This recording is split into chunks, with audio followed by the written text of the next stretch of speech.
Hey everybody, welcome to this episode of The Legacy Lab. I am your host, Michael Kramer, and today I'm excited to share a topic with you guys that is near and dear to my heart, which is about leadership. I'm wondering if you guys ever thought to yourself, as an aspiring entrepreneur or as a leader yourself, what kind of a leader am I? Or some of you might be saying, what the heck is leadership anyways? Well, today we're going to dig into that, and I'm excited to share it with you. Can you give me in one or two sentences what your definition of leadership is?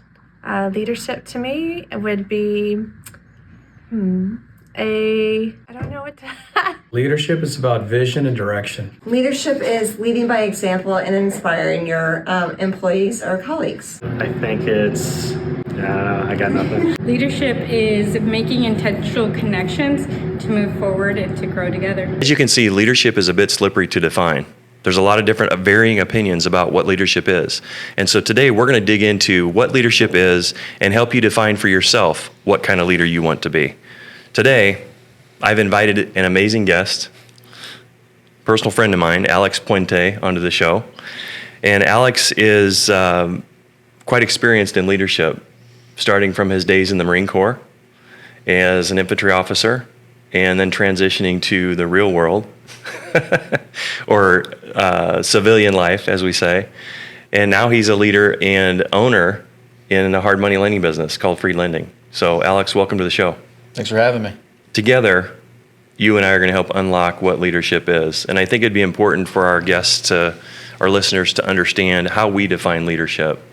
And what I'd like to do is use kind of the standard that I've used in my own life, which came from John Maxwell, who has been a prolific author on leadership and has written a book called The 21 Irrefutable Laws of Leadership. Have you read that book, by the way? Long time ago. Yeah. I believe it's on the Marine Corps reading list. Is it really? It is. Yeah, very cool. I didn't know that. I didn't know that. So the reason I like John's definition is because it's very simple and very concise. He says that leadership is influence, nothing more, nothing less. So if you don't have influence, then you don't have leadership. He says it's not about titles, it's not about positions, it's not about having rank, right, like in the military, although we're going to talk about that a little bit and what that means. It's really about influence. So let's start, I think, with your experience in the military. Talk to me about your first experience with rank and what that meant for you and how you viewed leadership through that lens to start with. Yeah, of course. As I think back to my time, as an officer in the Marine Corps, I think of the structure and the task organization and the formality of it.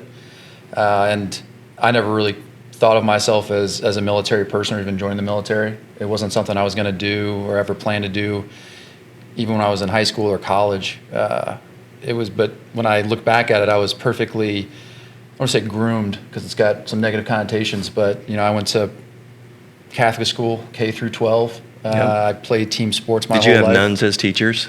For a couple classes I did. Did you? Did they have rulers? Thankfully, no.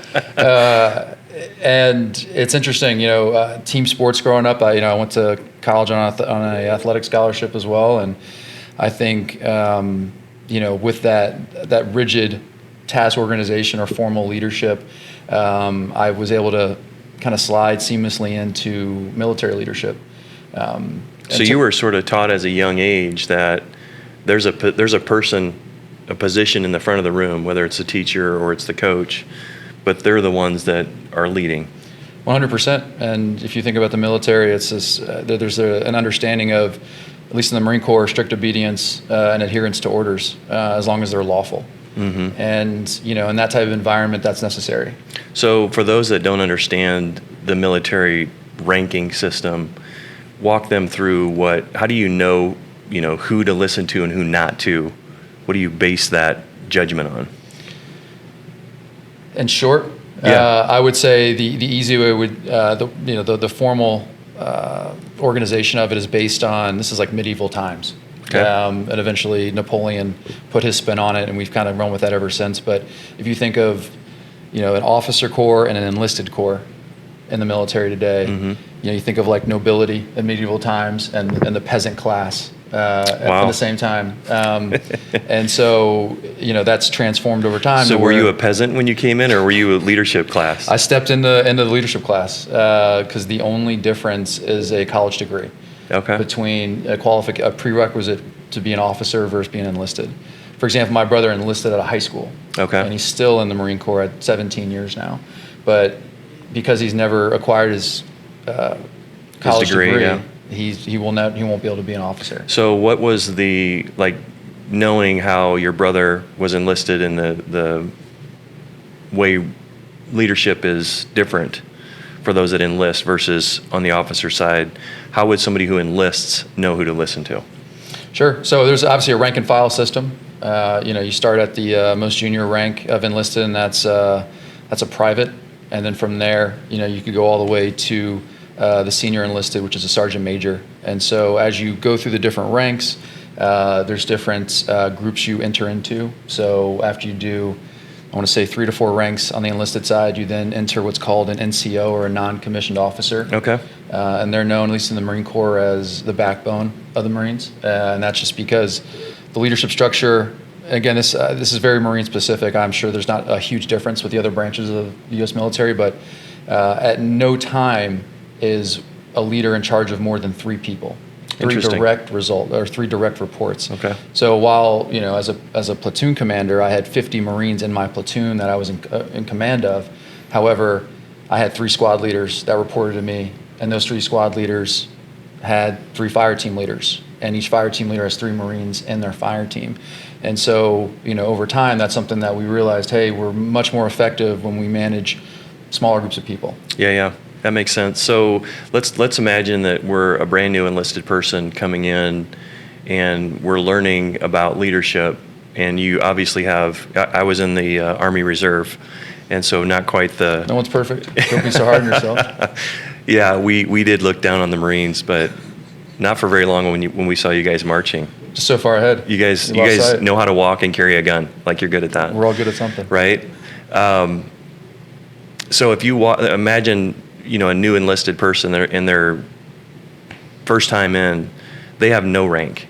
And for those that don't understand, how is rank displayed, or how do you know the rank of an individual? Sure, yeah. It's going to be either on their sleeve if they're enlisted, or on their collar if they're an officer or a warrant officer. Okay, so you're going to look for, as a newbie, you're going to look at what's on their sleeve or what's on their collar. I mean, as anyone, right? Because whenever you pass another service member, on a military installation, so on a base, for example, you are required by order to give them a greeting of the day, and that is. What's up?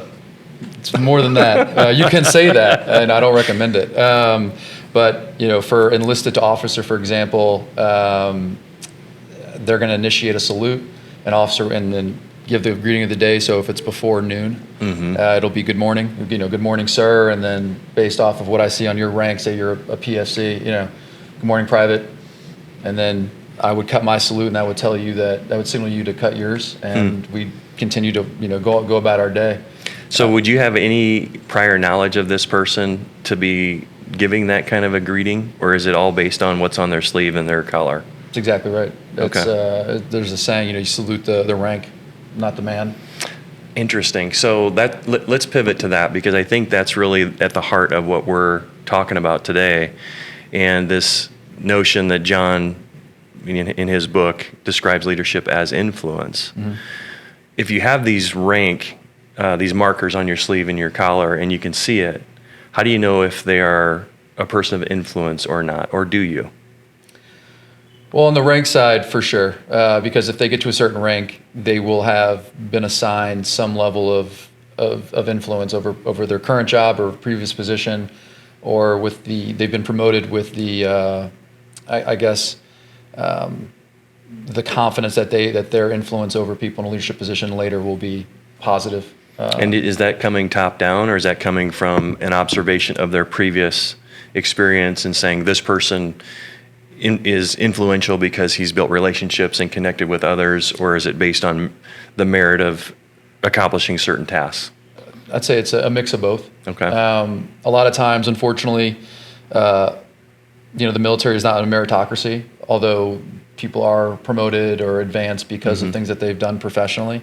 However, for the formal structure of it, it's a top-down leadership model. Okay. And how do you think, it sounds to me like it's very clearly defined and very well known, and from the day you enter in, you know what the marks on the sleeve and on the collar mean, and you're going to act accordingly. And if you don't, there's consequences to pay, right? Because you're saluting the rank, not the person.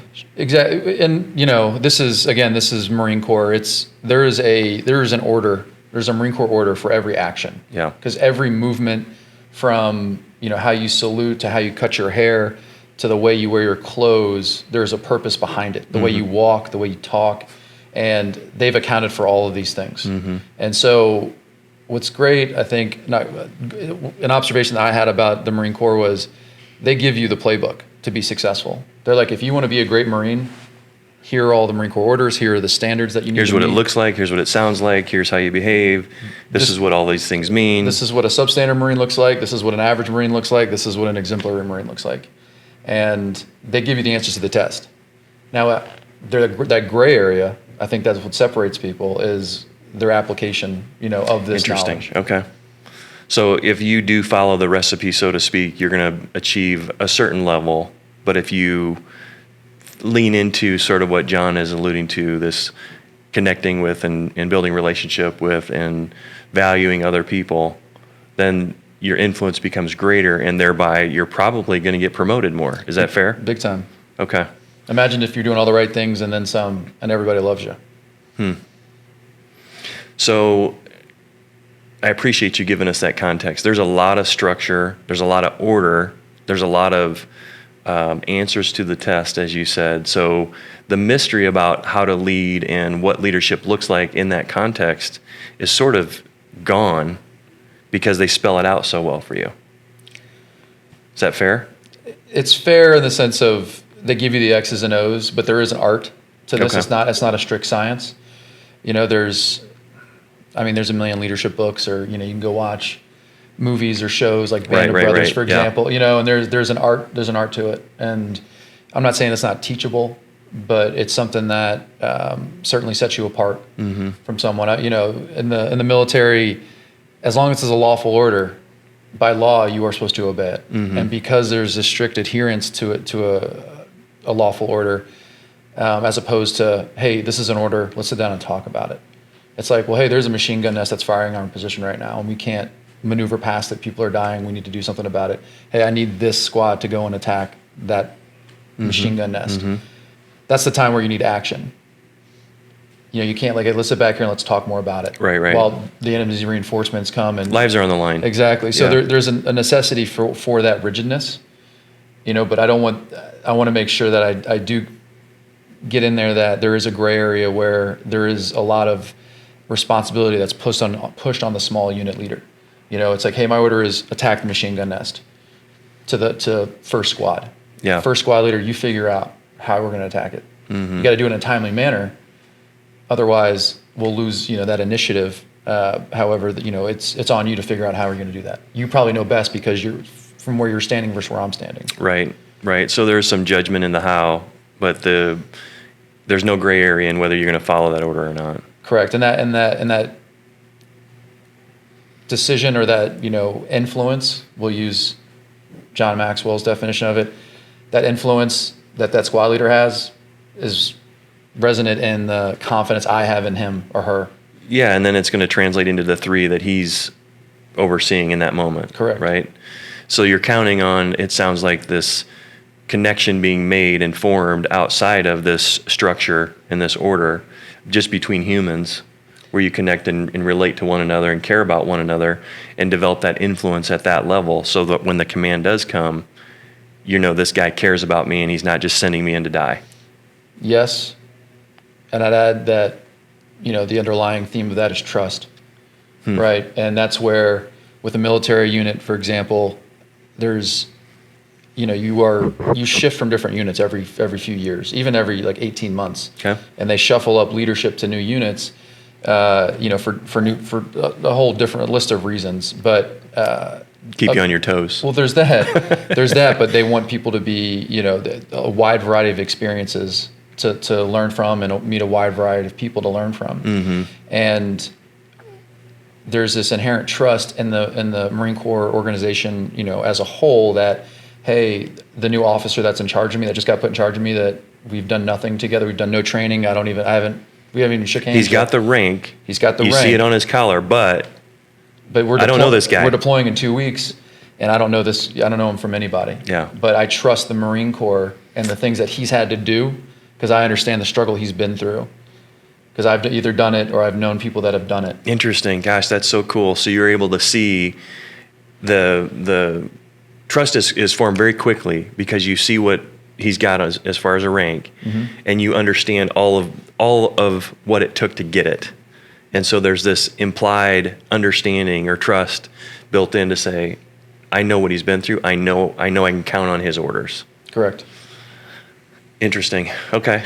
I know we rabbit holed there. No, it's good. It's good because I think, I was never deployed. I was called on a deployment, but my dad was on his deathbed, so I was never in a combat situation.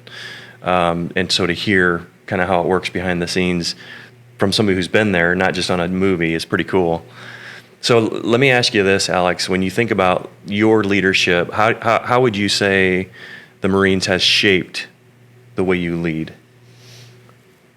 Yeah, I've been blessed. I mean, beyond blessed with the people that I've served with, and just not even just served with inside the Marine Corps, outside the Marine Corps, before and after, with just being around incredible leaders and incredible humans. And I would say what I learned, the reason I joined the Marine Corps, like when you go to the officer candidate or officer selection office to put your application in, to become hey, I want to become a Marine Corps officer, and what they do is they have these like dominoes, and on the dominoes they have accolades, and it's like 50 dominoes, and it could be anything from like improved physical fitness, managerial experience, leadership. It's all these different attributes. Reasons. Yeah, exactly. And they say pick 5. Like, what are your 5 biggest reasons for joining? And I was joining for very selfish reasons. I was joining so that I'll just do 4 years. I'll be logistics or supply or Mm-hmm. something that's, not combat related or tip of the spear. And I'll just, I'll then after 4 years, I'll leverage that professional experience into a great civilian job. And it took about 72 hours at officer candidate school to quickly realize that it's not about me. It's about the Marine on my left and the Marine on my right. Mm-hmm. And it took me back to my time on a sports team, whether it be football or basketball, whatever. And I recognized a lot of limitations and shortfalls I had as a leader then. I was very selfish. I could perform and I could play well and I had individual success, but I imagine now, I look back, it's like, man, if I would have known this or understood this Right. at the core, what we could have accomplished together versus what I did individually. And so, I get to officer candidate school. I start looking at other candidates, because the difference between boot camp and OCS is that with boot camp, you enlist, you sign a contract, and you're in for 4 years. They're going to get you through. Right. At OCS, it's a job interview, and they evaluate. You're selected. Exactly. Yeah. They evaluate you on 3 criteria. It's physical fitness, aptitude, like education, and leadership. And I want to say the attrition rate at the time was close to 50%. What do you think the number one reason people were not selected? Was it because of physical fitness or leadership or education, or do you have a sense of what that? I think it's a pretty even split. It is, from okay. what I remember. And it went up to like the last day, so it's a 10-week long course, and it goes up to the last day. But what happens during the process? It's not just education. They teach you everything you need to learn, then they test you on it. Mm-hmm. Physical fitness, exactly what you're going to have to do before. It's on you to stay healthy. And then 3, leadership is kind of that gray area. It's that art. They would do things within your platoon or your squad. They call them peer evaluations. They got nicknamed spear evals because you have to rank your members in your squad. There's 12 of you, and you all have to rank each other 1 through 12. Interesting. And so they would take consensus of a squad on who they think the best leader is, or who they think the worst leader. The worst leader. Yeah, right. I'm not going to follow that guy. Yeah, and so I don't trust that guy. That guy's an idiot. or they're not. Or there's something there. I mean, right? most Marines are really smart. So I don't mean to imply that any of them are idiots. You listen, you're not alone. All right. I think at some point in our lives we all love crayons. Yeah. Okay. Okay. Fair enough. Whether Fair you should enough. chew on them though, different story. So let's pivot. It sounds to me like your not only training and experience in the military has been extremely impactful for you and has shaped you in so many ways. Let's talk about your transition. And before you do that, how long were you in the military and when did you transition out? Yeah, so I was in for 8 years. Okay. I joined in 2009 and got out in 2017. Okay, so that's a long time of, I'm going to use the word indoctrination. Yeah. Because that military way is very specific and clear. And I'm guessing by the end of 8 years, you probably knew which dials to turn and had it pretty well figured out. Is that a fair way to say it? Which dials to turn? In terms of leadership, in terms of how to get ahead, in terms of who to listen to and who not to. Like you understood the Marine Corps to that extent where you felt like you could position yourself in the best way? If I were to stay in the Marine Corps, yes. I think Okay. I felt like I again had been around really good leaders and not so good leaders. So was that a hard decision to get out? It was really hard, really Okay. difficult. I felt there's a few factors that went into that. I think, I joined to go to Afghanistan. I got to do that. I was fortunate enough to. But then, 2015, 16, 17, when I'm in that decision point of what am I doing next, what I recognized was, hey, we're drawing out. This is going to turn into a peacetime kind of military status. And, as an infantry officer, I could see the rest of my career, and that was... I want more guns. I mean, it's more blood. Well, it's like, I wouldn't go there. I would just say that, like, it's like, hey, I like practice, but I like playing in the game. Yeah, right. I just want to be a glorified, practice player. You like deployments. That's it. That's it. And I realized I was changing what I wanted. It changed, and I wanted some more liberty and say on my life, what's going to happen. I want to start a family. I want to settle down. I wanted to have a career that, if I was going to be a staff officer and make PowerPoints for generals, I wanted some say over where I lived and what I got to do every day. Well, it sounded to me like the military at some point became sort of a lid on what you were hoping for your life, and you didn't see the full potential of your life being realized in that context. Mm-hmm. And so to transition out was more appealing than staying in. That's right. So what did you do in 17? Did you go to work immediately, or you probably had so much money you probably just laid on the beach, right? Marines make a lot of money. So much money.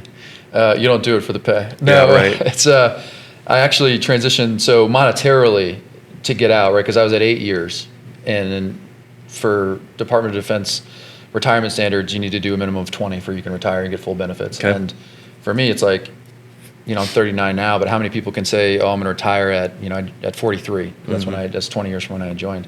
So monetarily, I needed to make sense to get out. And, in order to do that, I started applying some of the top business schools in the world and got accepted to a couple. Ended up going to Duke University, got my MBA there. Mm-hmm. And so I transitioned. I flew in from, at the time I was stationed in Thailand, flew into DC. I did my, outgoing physical and out processing like on a Saturday, and that Monday I was in Durham, North Carolina for my first class for business school. Wow. Yeah. Okay. That's interesting. I didn't know that. For some reason, I thought you went to work and then went to get your MBA. No, MBA first. So I knew I had outgrown the Marine Corps. I just didn't know what I wanted to do next. Okay. And so I kind of kicked the can down the road, and business school, helped me improve myself in terms of the civilian side of life experience. How so? How does that? Because it's interesting. I think there's this perception that once you've had this indoctrination into this military life, that it becomes so much part of you that it's hard to assimilate to civilian life, right? And so what did that education experience show you that you valued in coming back to the civilian life? I think it showed me that I think civilian leadership is a lot more difficult than military. And I would say that because in the military, you've got, again, these orders and this strict adherence and this. The rules are laid out, and everyone knows the same rules, and That's everyone right. knows the rank, and everyone knows the process. And It's more science. I'm gonna say more science, less art. But in this example, that's the best way I could describe it. You get to the civilian side and more art, less science. so how do you, this is going to maybe be a little bit personal, and I hope it makes you really uncomfortable. How are you feeling when you got out of this environment of, I know the dials to turn, I know where I'm at? Those are my words, and I'm going to keep saying it because I like it. But you knew how to navigate that military experience, and now you're in this new world. How are you feeling about your ability to lead and navigate this world to get where you're trying to go? You saw this as a hope and a change that you were looking forward to. Was reality meeting that, or were you feeling uncertain? Oh, that was a meatball. I was lost in the sauce, man. Yeah. I think, I knew. So the Marine Corps teaches you everything your parents love you too much to teach you. They give you the playbook for life. Yeah. Everything. This is how you brush your teeth. This is how you walk. This is how you talk. This is how you do everything. So I knew that, I was prepared to live on the civilian side and be successful. You knew you could walk and talk and brush your teeth. And be okay. Yeah. That's good. But I think. Thank you, Marine Corps. There it is. It's the gift that keeps giving. Right. I think on the civilian side, though, I was going through a lot of different things. How do I say it? There was an identity crisis that was happening.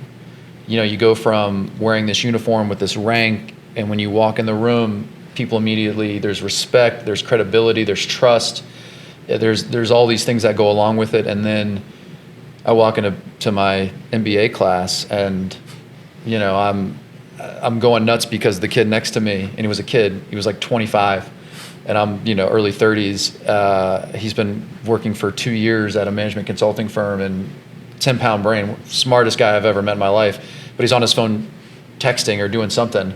And I'm like, have some respect for the professor and our classmates. And I'm realizing that I need to chill out. Yeah. But that's something that took time. Mm-hmm. I just you don't realize how tightly wound you are. You don't realize, hey, you're going to have to answer these questions. Like, who am I without this uniform? Is it that you're tightly wound, or is it that you know exactly what to expect, and the code of conduct is everyone around you knows what it is, and so you're sort of comfortable in that environment, and then you get into an environment which is this like free for all, right? Like nobody really tells us who's in charge, nobody tells us how to behave, and it's this lowest threshold of acceptable behavior is what happens. And so I'm guessing, and correct me if I'm wrong, that you're probably like, how in the world does anybody succeed in here? Yeah. How does this work? Because there's no structure, there's no order. How did this guy get in here?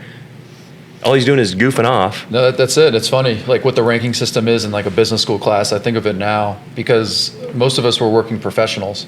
I think I was one of the only few that didn't have a job that they were also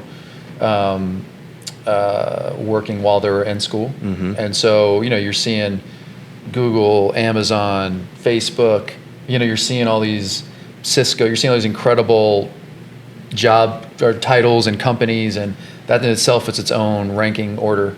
Right. Seeing Blackstone, you're seeing this, you're seeing, McKinsey, Deloitte. It was, and that itself is just kind of what's important in your mind. Mm-hmm. For me, I wanted to go management consulting. And so, that was my kind of, I was trying to create order in my mind. Right. As I'm make trying to sense navigate of what this new world looked like, and how do you fit in, and how do you rise to the top the way you did in the Marines. Yeah. Is at one level, or at one point in the Corps, you were top of the food chain, or higher up, maybe not the top. In some capacity, sure. Yeah, and then you walk into a new world you're a nobody. And you're aspiring, and you still have all these tools and training, but how do you apply it? Well, it's funny. So you say but I'm a nobody, and that's how I looked at it. But other people didn't see that. They saw Marine Corps. Okay. They saw my job title. Yeah. And that gave me some sort of credibility. But it's interesting. It just adds one more variable. That is interesting. In the equation. Yeah. Because they would ask me like, "Oh my God, you did this. Like, you were in Afghanistan." I was like, "That in my mind, that's easy. Right. What you do is hard." Which blew their minds. Yeah. And so I think It's funny how perspective is so different between, just how you're looking at situations, right? So let's talk about the first leadership role that you had as a civilian. Okay. And what was it, and how did you land that, and how did you do with that? Yeah, so it was a company. They currently exist. They're doing really well. It's called Republic Services. It is Waste Management's biggest competitor when it comes to waste disposal and collection. Okay. I managed two sites. So what was your job title when you came in? I was an operations manager. Okay. So I managed a hauling division, Okay. which is about 35 vehicles, and drivers, obviously, a dispatch staff, a maintenance garage, or just full of mechanics, and then kind of middle management with some supervisors. Okay. I also managed a post-collection dump site, so it was a transfer station. So basically, there was no landfill that was close enough, so all the garbage where I was and recycling would go to this transfer station. It'd get collected and then get taken to an official dump site. So you had a fairly large crew that you're responsible for.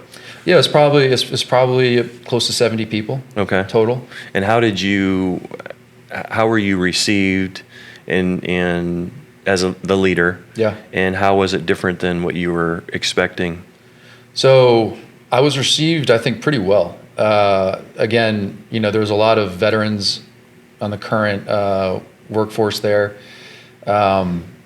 They're probably like, yeah, we got somebody that knows how this is supposed to work. We're going to get all organized. Like, it's about time we got somebody in charge that knows what an order is. Well, and that was one thing when I walked in, I think that also might have helped me with credibility, was I was very transparent with where I was. Guys, this is my first civilian job. I don't know jack about hauling. Wow. I don't know anything about trash. And I won't be successful unless you help me. Wow. And we won't be successful. So I can imagine in that conversation that had to feel very humbling for you to be that transparent and not walk in and say, I was a former infantry officer. I know what I'm doing. You guys need to listen up and get this place in order. And instead, you said, I need your help. Help us understand what that was. How did you arrive at that approach? And how did you feel about doing that?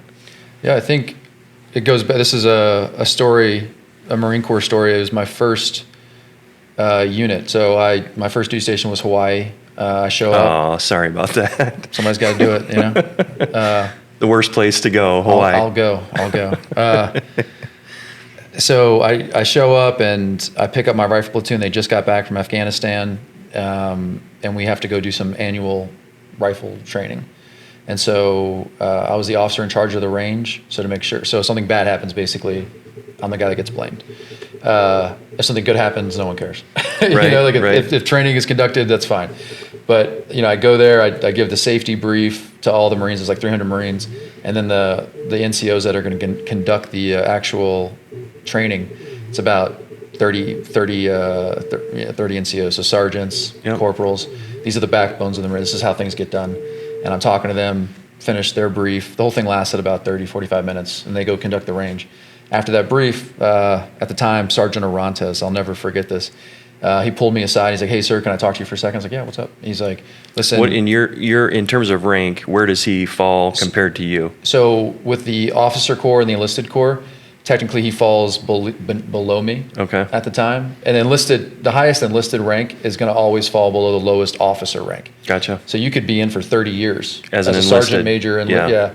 second lieutenant. You're still saluting him, and second lieutenant could be there for 6 months, Yes, exactly. but because of that rank. So for perspective, this is a junior guy coming to you. he's an enlisted. He's junior in rank, Yeah. but senior in experience. Okay, This guy is okay. Iraq, Afghan vet, seen it all, done it all, led in both theaters. I think that context is important to the story. Sorry, I didn't mean to interrupt. I'm glad you helped me give some color to it and tell it right, because it's affected me from ever since that moment. And he pulls me aside and he's like, no one else can hear us. praise in public, reprimand in private, another Marine Corpsism. But he's like, hey, sir, listen, I think, we're glad you're here. We think you're going to do a good job. We're excited to have you. He's like, but you said something in that brief to the NCOs just now that's going to turn a lot of them off and set people up against you. And I was like, well, what is it? What did I say? And he's like, you said, in my experience, ... And just the most junior guy coming in telling all these Right. legit veterans With of with literal scars and wounds and battles, they've been there. Yeah.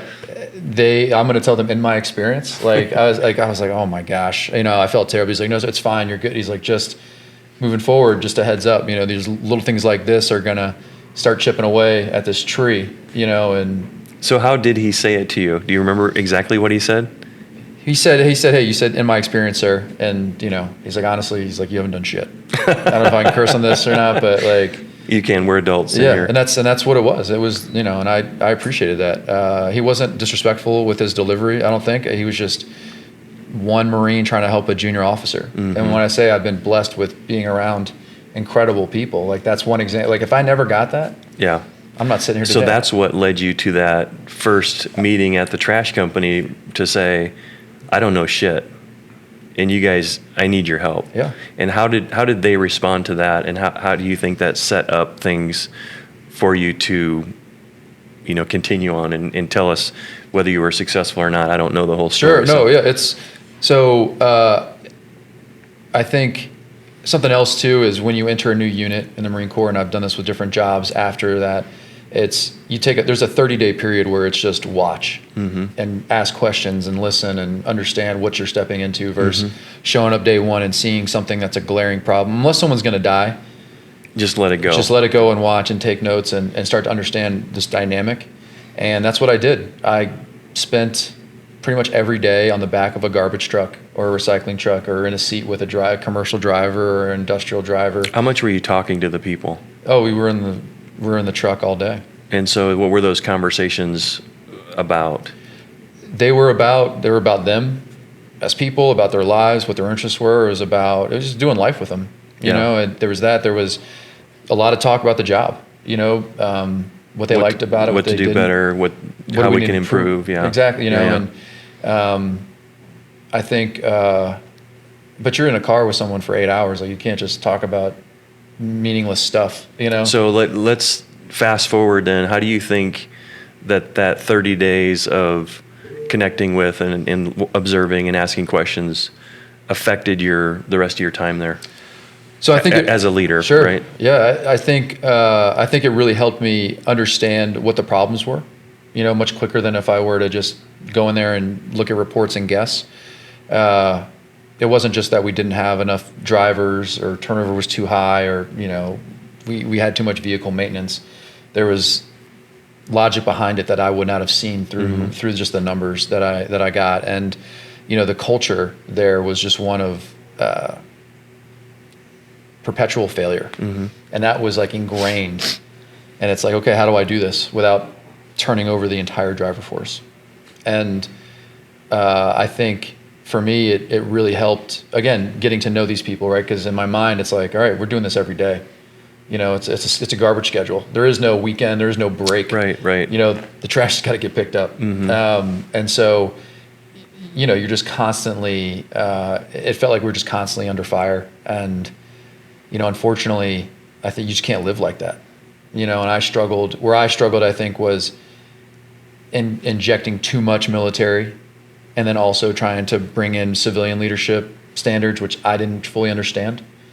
I didn't do a good enough job, I think, in the beginning to understand what that looked like. So help us understand what you mean by that, a civilian leadership standard. It's like, hey, we're going to utilize a 3-strike system. This is the company standard for discipline. Gotcha. And it's like, okay, but there's no color to that. You're not taking into account the context of this particular situation in the middle of nowhere, West Virginia. It's not just something we can slap on a manual and say, hey, like just do it like this. So we're not going to have any drivers. Yeah, because they're going to strike out. Yeah, exactly. And there's not the humanity side of why is this happening? What's the root cause of it? And how do we fix that so they stop striking? Yeah, and what I did was I got myself into this predicament of inconsistency with how I treated people, and that created, whether it happened or not, the larger workforce believed that it did, and once you just lose, they say in sports you lose the locker room. Like Right. I lost the driver room. Yeah. And I struck out hard. Are they the most vocal? The drivers in that environment, were they the most influential? Big time. Yeah. Big time. Interesting. So it sounds to me like if you go back to the John Maxwell definition, leadership is influence. It seems to me like your initial approach to spend the time, listen, observe, ask questions was really, I'm guessing, motivated by that intent to connect. Correct. And it sounds to me like it didn't quite come together like you wanted it to. What would you attribute that to? Was it because of the structure being, this arbitrary rules that the company had that you didn't connect with and weren't willing to enforce? Or help us understand kind of that, where it broke down and why you think you struck out.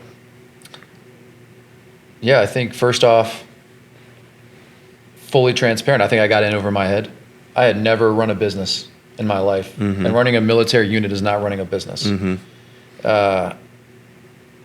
And so for me, even going to business school, there's a level of of education, but there's to be said about, okay, well, this is in a book, Right. and then this is Real life. legit application. Yeah. And I was in over my head. I didn't know what I was doing. I think that I lasted longer than I would have in terms of, I eventually resigned, but for other reasons. But for me, it was those relationships I had. I think that gave me a lot of emotional equity, and That's why you stayed longer? Correct. Is because of those connections? Correct. And I'm guessing you probably had some guys cheering for you. 100%. I have still guys contact me, even as recent as a couple weeks ago, and I have no doubt that, there were good things that happened there, and I did, and I think I performed well in some aspects, but yeah, no question. I feel like I certainly let people down, and, you can't be strong everywhere.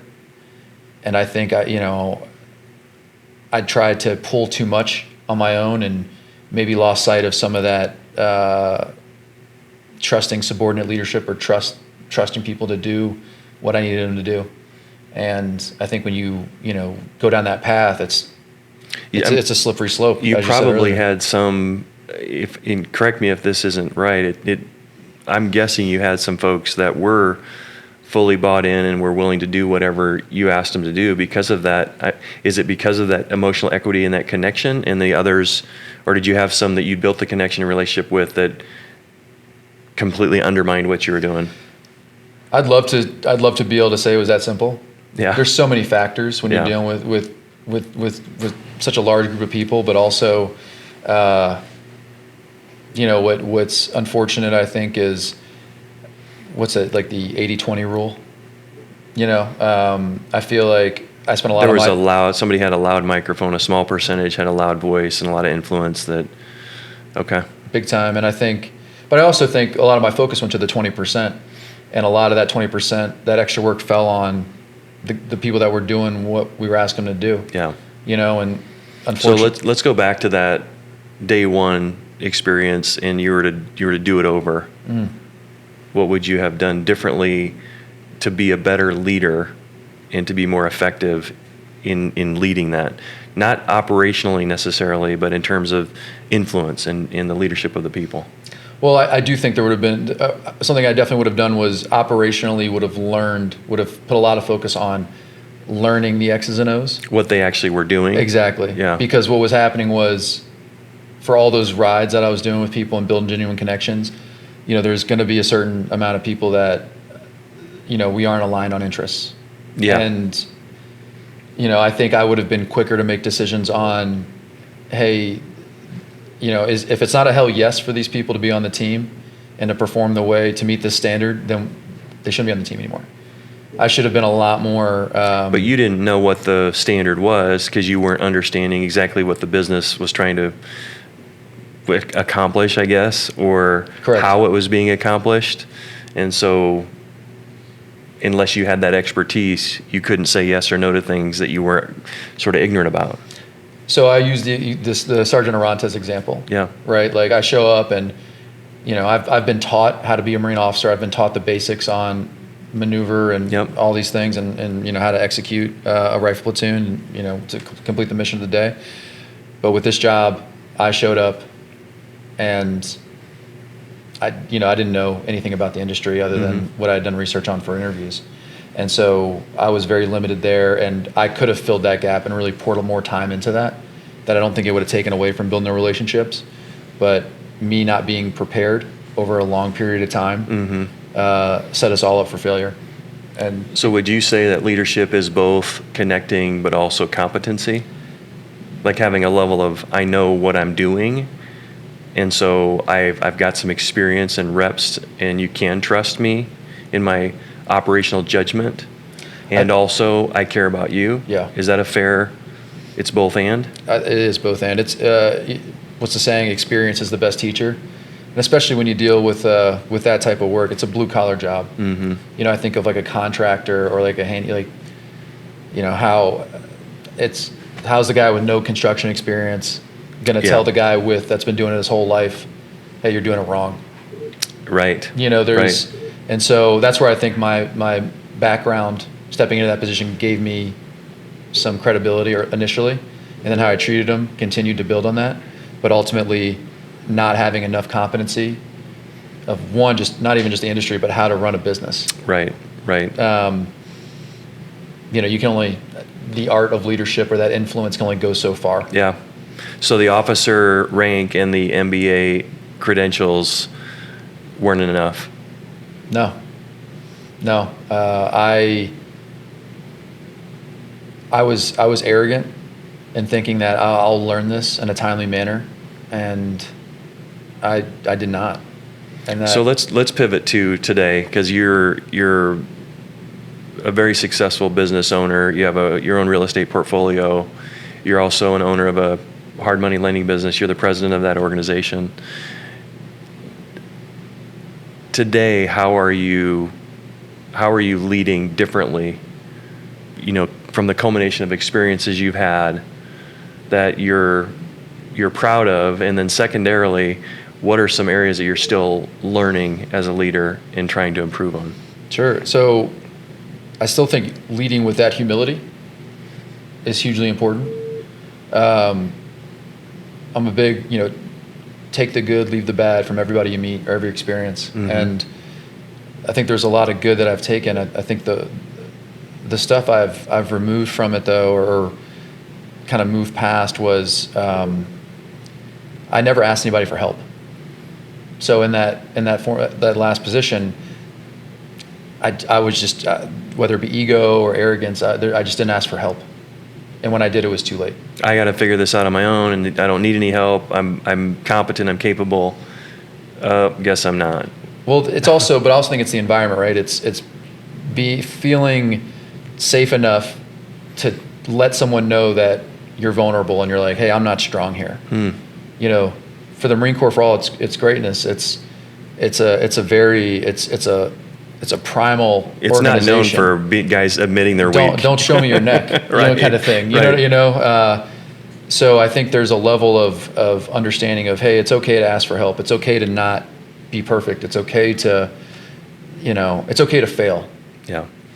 But it's not okay to take a long time to fail. Mm-hmm. Mm-hmm. And so for me, that's something that I've done here is, hey, or what I'm doing now, I'm finding out what I'm really good at, and instead of trying to be a jack of all trades and, have my focus a mile wide and an inch deep, I'm just really good at a couple moves. And now I just do those over and over again. And now my focus is an inch wide and a mile deep. Mm-hmm. And from a leadership perspective, that's what I've learned is just, hey, don't try to be something you're not. Being authentic, being yourself, admitting faults or uncertainty or fears is okay. I think it actually gives you more credibility and inspires people more than faking it till you make it kind of thing, or just trying to, guess at something and hopefully it hits because, Yeah. that luck is not going to last forever. I don't know if that's answering your question or not. I think it is. Yeah, it seems to me like the humility and self-awareness of your limitations are something that you've taken from your experiences to say, I should have been more self-aware or more transparent and asked for help and been more willing to build a coalition instead of being a man on an island. Yeah. And you're doing that now. Yeah, so sure. how would you say, or let me change that, what are the things that you're still feeling like you need to improve on as a leader when you think about John Maxwell's definition? Leadership is influence, nothing more, nothing less. What are some of the growth edges that you still experience today? Oh my God, all of it. So much. It's I'm trying to make you look as bad as I can so that I feel better. No, you're good. No, it's. I know. I don't. There's probably a million other people that should be sitting in this seat talking to you right now about this because I don't know that I'm the guy. I think, for me, I just lean on again just the people around me. I've just been so fortunate, man, to have people give me their time and their energy and their wisdom and. There's a guy on my team now, his name's Chris Benson, and whenever we meet new people, he always refers to me as his boss, and I cringe. Yeah. That, I'm like, please stop saying that. Yeah. Because it's not how I see it. You want to cover the rank up on your collar and say, I'm not the guy that's in charge here. And it's I don't know. I think maybe for me, maybe that next step, I'm not saying it's to step into that, but not understand it. It's not something that should be uncomfortable. It shouldn't be something. It's not a weakness. Exactly. It's not a vulnerability. No. Maybe internally you feel that, but when you practice externally this humility and vulnerability and building this coalition, Mm-hmm. you actually feel more empowered because you're able to focus on the things you're good at and not feel the overwhelm of uncertainty of all the things you don't know because you've got a team around you that is helping. Is that a fair? No, it is. It is. And I'd add to it, I would just say that I think that next phase for me is stepping into that position and owning it. What do you mean by that? Well, stepping into that position and owning it. What is that position? I think being, going back to that example where Chris this is my boss. It's like not letting that something that eats away at me. Like saying that, hey, if I say that's okay, or if I don't acknowledge, if I'm like, yeah, that's fine, I'm your boss, that's cool. Yeah. Then, that's just because I'm okay with that doesn't mean I'm not still a humble leader, or I'm not still compassionate and transparent and, trusting and willing to be vulnerable with people. I think there's, step into this kind of who you were born to be kind of thing. You've got all these tools, you've got this, stop giving energy and time to things that don't serve you and getting held up. So, Alex, I think I 100% disagree that you shouldn't be sitting here because what you just described is this journey that you went on from I know the position that I have, I know my rank, and I know where I fall in the pecking order, to I don't care about my rank. I don't care about my position. I just want to build a team that is going to succeed. Mm-hmm. And that is this pivot from positional, a leader with something on their collar, to one of real authority, where you have influence and you have trust and you have this connection with folks. And I think that's really the essence of what we're talking about here, right? It doesn't mean that the things from your military time weren't incredibly powerful and impactful and aren't still serving you today. I think many of those things you've taken the good from that and are carrying it forward.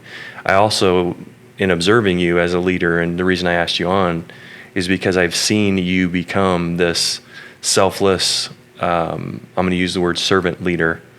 And there's even, I'm a person of faith. And so I think it's in Matthew, where the Bible says, in order for you, the greatest among you must become the servant of all. And this idea that I have to serve to lead was contradictory to all your training. Mm-hmm. Not all of it, but a percentage of it. And for you to then say, now my job is to really serve. My job is to get out of the way of Chris or whoever else is on your team and let them shine and do what they're best at, and not feel like you're inadequate, not feel like you got to control it all. That's a huge compliment to you, dude. You're a real leader. Thanks, brother. I'm not crying. You're crying. I'm proud of you. Thanks, I'm man. proud of you. So let's pivot here the last little bit to, what if you're talking to your 18-year-old self and you're trying to figure out, were you in the Marines at that time? No, not till I was 23. Okay, so good. I don't want it to be pre-Marines. You're good. You're talking to your 18-year-old self and you're saying, if you want to lead, if you want to have influence, these are the 1, 2, or 3 things that you can't miss. What would those be? Stop talking. Just, it's just so much you can learn just by listening. And I feel like I was so influenced by what other people thought about me. Mm-hmm. I think the leader in me, I would say ductus exemplo, which is something that's at the crest for infantry officer course in the Marines. It's where you go to learn how to be an infantry officer, and it's lead by example. And was that Latin? that is Latin. Nice job, dude. Hey man, took it in high school. Was told it was going to help my SATs. But yeah, So listen, lead by example. Lead by example. I was already disciplined and worked hard. I think something just as simply as just do the work, or be happy with doing the work. Not even that. I'd say patience. Like, it's going to come. Mm-hmm. If you just show up every day and you do what you're supposed to do, not what you're supposed to, what you know what you're supposed to do. Mm-hmm. So I feel like it's in all of us. Like, we know what the right decision is, whether we do it or not. If we pick the easy one or versus the One hard of the one. things that we always say is, like, do what you say you're going to do, right? And my biggest pet peeve is when somebody says they're going to do it, Mm-hmm. and then they don't. I'd rather have them tell me I'm not going to do it.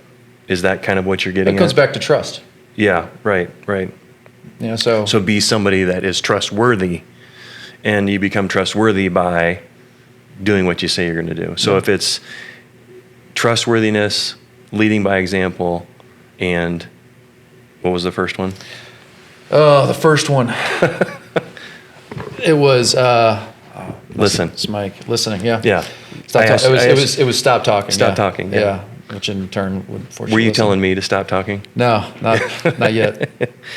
This is awesome, man. You've been very insightful and very helpful with what leadership is. It's been fun to hear your journey from, this positional leader training, and while you had some success there, the learnings through your experience at the trash business, and now here leading at Freed Lending and running a team here and owning part of that company. It's quite a transition, man. Listen, if you do the right things, I feel like if you give, I feel like you get. And I feel like I've just been really fortunate with the people that have been around with the Freed by Real Estate team, and can't wait to see where we go. That's awesome. So if somebody wants to learn more, maybe they're thinking about leadership and wanting to, they're aspiring to be a better version of themselves, or maybe they have a question about your business. How do they reach you? What's the best way to find you? The best way to find me is going to be on our Freed by Real Estate website. All contact info's there. Cool. We'll have a business social media account here from myself coming up shortly. So I don't have an address yet, but We'll put it in the show notes, so when we have it, they can. click like and subscribe down below. Right. Well, today we have talked a lot about leadership, and it's been quite a journey to hear Alex's story, and I so appreciate him sharing his story with all of us, and I hope those of you that are listening found some nuggets of inspiration there. I think it's, for me, the key takeaways are kind of the big 3 at the end, right? It's listening, doing what you say you're going to do, leading by example. Those are great building blocks. And at the end of the day, as John Maxwell said, if you don't have influence, you can't lead. So even if you have the title, even if you have the position, without true influence, you're not going to be able to lead. So with all of that, look forward to seeing you guys next time. Thanks for joining us.